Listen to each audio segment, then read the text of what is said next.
Stella. Stella? Ko naman alam na kailangan natin ng partner. Maghanap tayo. Meron pa yan. Cooking competition? May magagawa sa pera na ito, Nay. Mawawalan ako ng trabaho, Stella. I have to go! You think we can raise enough money to pay for the entry fee for the competition? Bakit mo sinasabi sa lahat yung problema ko? Okay, I'm sorry, Stella. Okay. I made ayam goreng. Okay. Congratulations, Maya Laurel, qualifying for the international cooking competition.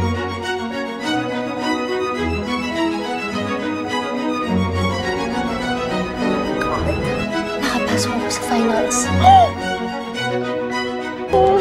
You did it! You won! Thank you. Kung wala ka dito, hindi ko Talaga alam kung anong gagawin. Thank you.